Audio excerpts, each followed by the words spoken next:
Dreamscape presents Candy Corn Murder by Leslie Meier. Narrated by Lisa Larsen.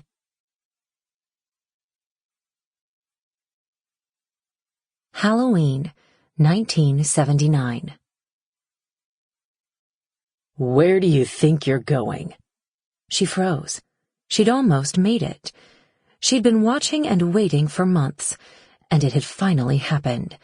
He'd heard the jangly bell that announced a customer, and in his hurry, he'd forgotten to lock the door that connected the family's living quarters to the old country store. The old witch was out, too, getting a tooth filled, and no doubt skipping the Novocaine, insisting that using any sort of painkiller revealed a lack of moral fortitude. "You've made your bed, and you must lie in it." That was the horrid old woman's motto.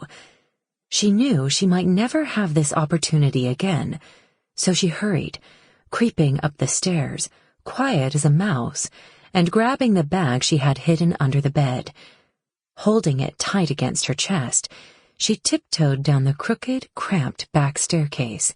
Taking a deep breath, she reached for the thick connecting door and pulled.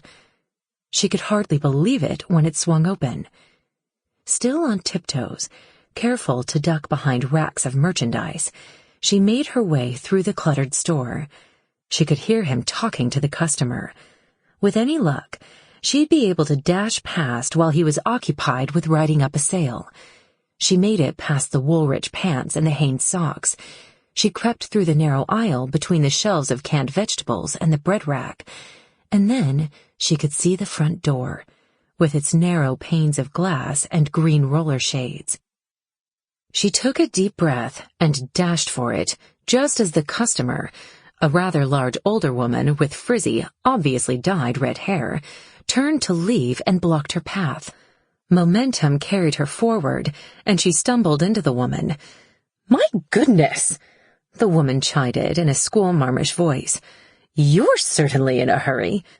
"No, she's not," he said in that flat voice of his.